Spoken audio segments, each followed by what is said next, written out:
Lectores de Portafolio, un cordial saludo para todos ustedes. Hoy vamos a hablar sobre las elecciones en Estados Unidos y para esto tenemos a un experto, Peter Schechter, quien es el director del podcast de temas internacionales y consultor político de Altamar en la ciudad de Washington, D.C. Peter, ¿cómo le va? ¿Cómo está usted, Pedro? Siempre un gusto de saludarle. Muchas gracias por estar con nosotros, Peter. Bueno, Peter, falta menos de 2 semanas para las elecciones en Estados Unidos. ¿Cómo ve usted la situación de acuerdo a las encuestas, de acuerdo a lo que se está presentando por el momento? Bueno, aquí tenemos un país extremadamente convulsionado, un país terriblemente dividido. En ciertas formas me acuerda mucho a las divisiones que se han creado últimamente en Colombia, donde hay una polarización realmente que uno puede, con una tensión que uno puede cortar con un cuchillo. Es una cosa que realmente no estamos acostumbrados en los Estados Unidos. Peleas entre familiares, el tema político se ha vuelto tremendamente personal, tremendamente ofensivo.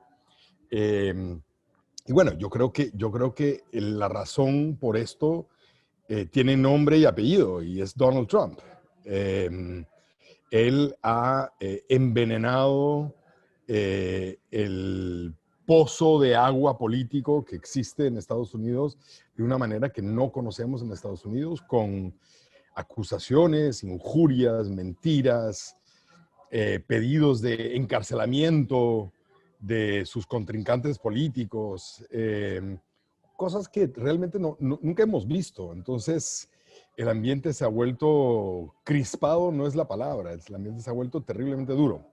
Te cuento las encuestas, o sea, eh, acordémonos que los Estados Unidos no tiene un voto nacional. Los Estados Unidos vota con un colegio electoral estado por estado. Entonces, las encuestas nacionales que tenemos reportan una victoria de Biden de entre 8 a 11 puntos, dependiendo de la encuesta que estemos mirando. Eh, esa es una victoria de voto popular muy, muy grande, pero no sería tampoco la primera vez en la cual tenemos una victoria de voto popular y un fracaso del voto del colegio electoral, porque el voto del colegio electoral da mucho poder a estados con poca población. Entonces, eh, no quiere decir necesariamente, solamente las encuestas nacionales no quieren decir que el presidente vaya a perder. Las noticias importantes son cuáles son las encuestas en los estados claves, donde realmente son los campos de batalla principales de la elección. Esos estados son Florida, North Carolina, Arizona, Michigan, Wisconsin y Pensilvania. Fundamentalmente son esos estados los que son los importantes. En cada uno de ellos, el vicepresidente Biden lidera las encuestas, en algunos lugares por un número relativamente concreto, pero chiquito, 4 puntos, 5 puntos. En otros lugares lo lidera por números mucho más concretos, tipo 8 a 11, 12 puntos, dependiendo del estado. Entonces, eso es realmente donde yo creo que hay que mirar cuáles son las últimas encuestas en los estados principales que van a ser el campo de batalla. Yo creo que para los de Colombia, la gente de Colombia que sigue la elección en Norteamérica, yo creo que esto puede ir para largo o puede ir para corto. Si el presidente Trump pierde Florida, y eso lo vamos a saber la primera noche. Florida tiene una larga tradición de contar votos mandados por correo y los cuenta a partir del 3 de octubre. Entonces, la medida que tú, Pedro, ciudadano de Florida, mandas tu votación, el 5 de octubre lo cuentan el mismo 5 de octubre, o cuando lo reciben, 6 o 7 de octubre. Entonces, Florida, vamos a tener resultados. Si el presidente no logra ganar a Florida, el presidente, en mi opinión, está acabado. O sea, y eso lo vamos a saber inmediatamente. Si el presidente gana Florida, nos va a tomar mucho tiempo porque la misma ley que acabo de explicar en Florida es completamente diferente en Pensilvania. En Pensilvania solo empiezan a contar los votos por correo el día de la elección. Entonces vamos a tener los votos del día de la elección más los votos por correo y eso no lo van a poder contar en una noche. Entonces vamos a tener largos 2, 3, 4 días después de la elección. Pero si el presidente pierde Florida, esto está acabado. Peter, usted hablaba que pues, Trump ha envenenado el ambiente con acusaciones, injurias, mentiras. Esto le sirvió en la campaña pasada con Hillary Clinton. ¿Usted cree que puede repuntar en las encuestas, ya que en los últimos días, especialmente desde el lunes, se ha visto un Trump mucho más agresivo con esta táctica? Yo creería que no, Pedro. Yo creo que es muy diferente de tener un candidato inédito, raro, pero que tal vez sabe a algo fresco y diferente que un presidente que simplemente no ha podido de ninguna forma hacer frente a una pandemia que ha matado a más de 240,000 americanos. Nosotros somos el 4% de la población del mundo y el 20% de las muertes de la pandemia. Y entonces es muy difícil que un presidente que ha sido tan inepto, tan inútil en el manejo de la crisis más grande de salud que hemos tenido, y de salud y de la economía que hemos tenido en 100 años tal vez, ha sido tan incapaz de manejarlo. Y entonces la gente lo que quiere es un líder que actúe como líder, actúe como una persona presidencial y que no solo tenga un liderazgo duro y autoritario, sino un liderazgo moral, un liderazgo certero, un liderazgo donde dice la verdad. Y eso el presidente Trump no lo ha hecho. Entonces yo creo que cubrir esas fallas, ineptitud, mentiroso, y incapaz de hacer frente de las realidades en las cuales vivimos en Estados Unidos, no se pueden encubrir simplemente gritando y con injurias y con acusaciones. O sea, yo creo que la gente está cansado de eso y mi opinión es que vamos a ver eso en el día del voto, no solo con el voto por la presidencia, sino el voto por el Senado, que en mi opinión probablemente va a cambiar a una mayoría demócrata después de años y años de una mayoría republicana. Peter, usted hablaba ahora del conteo de votos, cómo es diferente en Florida y en Pensilvania, por ejemplo, obviamente cada estado es un estado y tiene sus propias leyes, lo mismo con los colegios electorales. Eh, Hay gente que está pensando que estas elecciones, el conteo de votos va a llevar unos 2, 3 días. Inclusive hay gente que se atreve a pensar que pasaría lo mismo que en el 2000 con Bush y Al Gore, que se demoró casi 2 semanas en definirse la presidencia. Es muy posible, es muy posible. La verdad es que si las encuestas tienen razón, eso no debería pasar. Lo deberíamos saber mucho más rápido que eso. Pero es muy posible que estemos en un ambiente, en un momento en el cual no sabremos el resultado del voto por días o, como tú acabas de decir, por semanas. Esto nos lleva a una situación, porque yo sé, Pedro, que eso es tu próxima pregunta, nos lleva a una situación muy, muy difícil en Estados Unidos, en donde el presidente realmente ha amenazado de no reconocer los resultados. Esa era la Y en próxima la, pregunta. claro, y no va a reconocer, no va a reconocer los resultados y va a atacar a todos aquellos que han votado por correo, cosa que es eminentemente legal en estados republicanos y en estados demócratas. O sea, no hay voto por correo en casi todos los estados en Estados Unidos.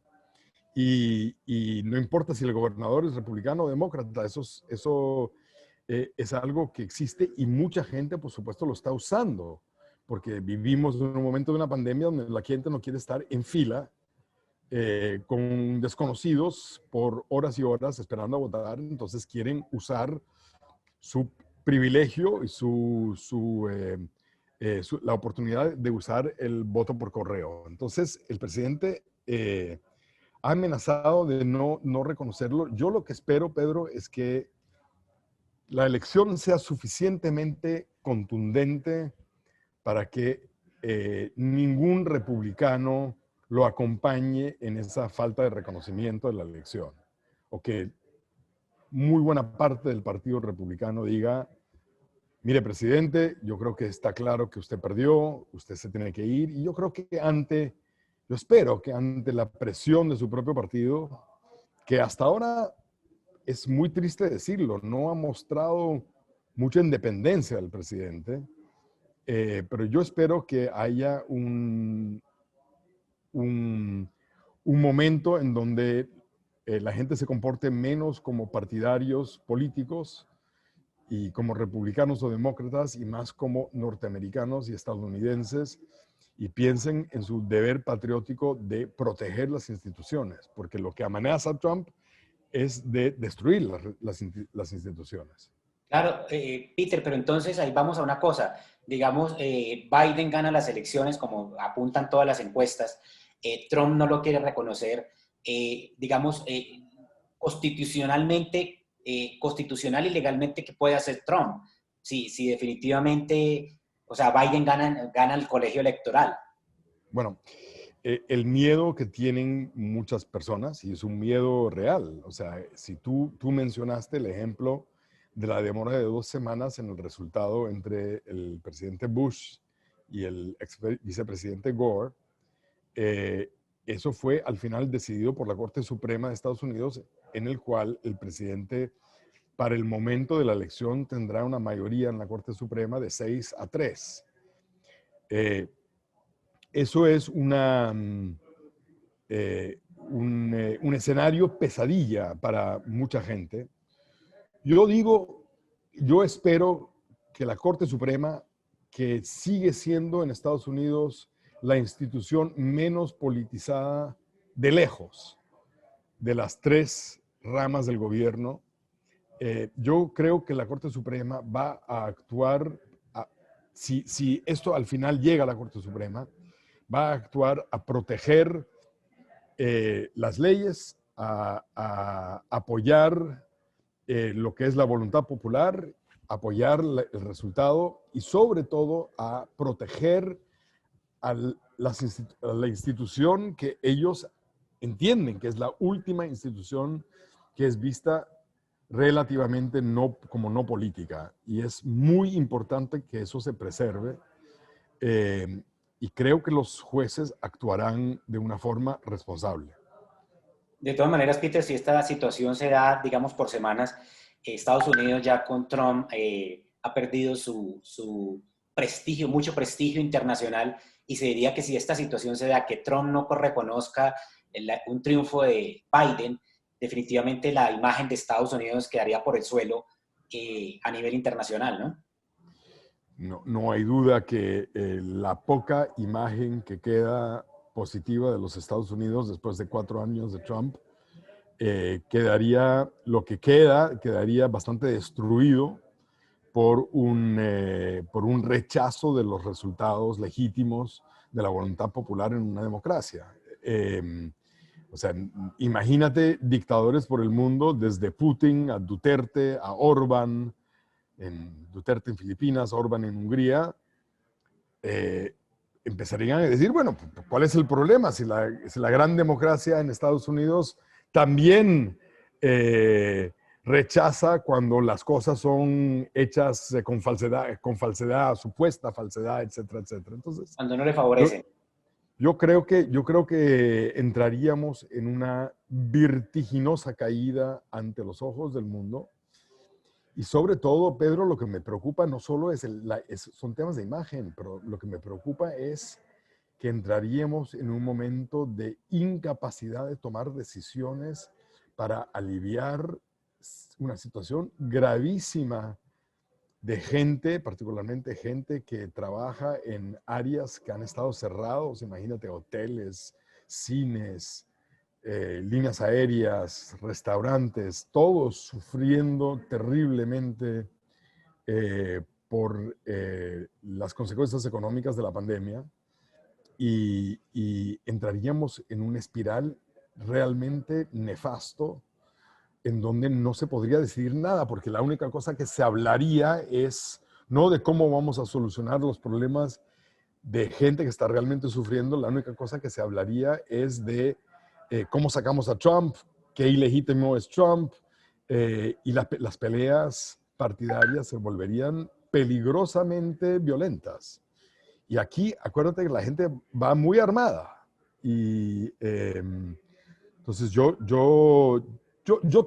realmente confío que eso no va a pasar. Yo confío que el vicepresidente Biden va a ganar con suficiente claridad, particularmente va a ganar con suficiente claridad en estados que el presidente Trump ganó la última vez. Y cuando eso pasa, realmente hay poca discusión que queda y ojalá eso suceda rápidamente en la primera noche de la elección, para que no haya ese momento del cual estamos hablando de indecisión y de peleas jurídicas, etcétera. Peter, usted es un experto también en Latinoamérica, en política latinoamericana.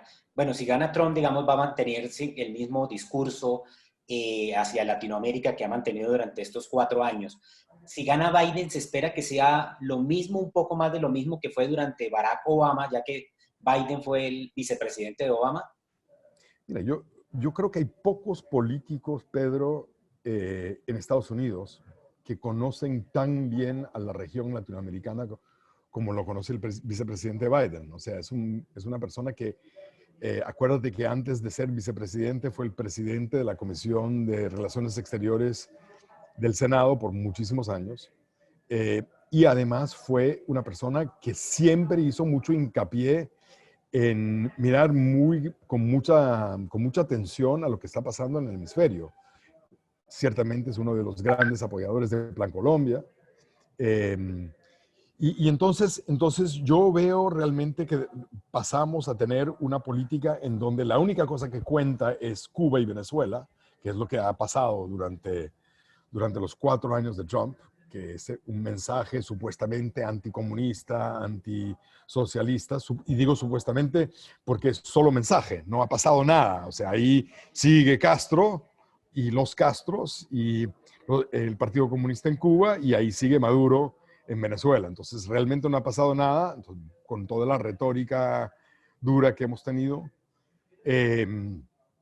Y yo creo que es el momento de tratar de entrar en una política hacia América Latina que es mucho más sofisticada y que no solo comprende Venezuela y Cuba, o sea, sino que volvamos a hablar de la región andina, volvamos a hablar de la importancia de Brasil, volvamos a apuntar a problemas de derechos humanos en México.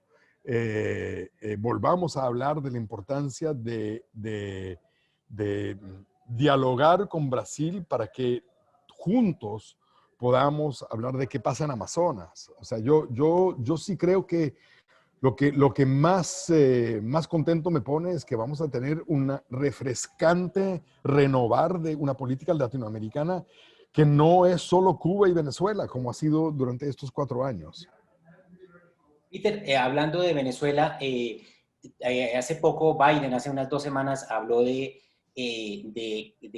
cierto cambio político, de estrategia política de Estados Unidos hacia Venezuela, ya que las sanciones no han funcionado como se sabía que no iban a funcionar, como nunca funcionan las sanciones para sacar a un dictador como Maduro, a un autocrático como Maduro. ¿Y cuál sería esa estrategia que impulsaría Biden para tratar de que Maduro se vaya del poder? Mira, yo no soy parte de la campaña, entonces no estaría, te mentiría si te diría que yo sé lo que tiene en mente el vicepresidente Biden en términos de una nueva estrategia. Ciertamente, me imagino que esa estrategia incluye diálogo con un gran abanico de la oposición venezolana, de realmente tratar de escalar la ayuda humanitaria hacia Venezuela que hasta ahora ha sido impedido porque ha sido una ayuda humanitaria que hemos intentado entrar a puñetazos limpios, a hablar de qué vamos a hacer con los millones de venezolanos que se han esparcido por toda la región eh, eh, y con una región que los ha en general acudido maravillosamente. O sea, Latinoamérica es un ejemplo de cómo acudir a un éxodo que es muy comparable con el éxodo sirio que vimos hace 6 o 7 años. Los números son muy comparativos y sin embargo nadie, el mundo internacional no ha apoyado a los países latinoamericanos que han sido tan generosos en cómo han recibido los refugiados venezolanos. Entonces, yo creo que hay muchas cosas para hacer, Pedro, en términos de renovar una política con una región que son nuestros vecinos, nuestros aliados, gente occidental como nosotros, gente que la pensamos de una manera muy semejante, aunque hablemos inglés algunos, españoles otros y portugués otros más. Yo creo que somos todos occidentales, vivimos con una sociedad civil, pues no en Venezuela y en Cuba, pero en Colombia o Brasil o Argentina, con una sociedad civil extremadamente activa. Entonces yo creo que hay un espacio enorme para renovar una nueva política hacia Latinoamérica que no hemos visto en estos 4 años. Peter, muchísimas gracias por sus opiniones. Pedro, siempre un gusto verte y dialogar contigo. Lo mismo, Peter, muchísimas gracias por todos ese punto de vista para los lectores de portafolio.co sobre las importantes elecciones en Estados Unidos. Ustedes, lectores de portafolio.co, muchas gracias por estar con nosotros. Nos esperamos en una próxima ocasión.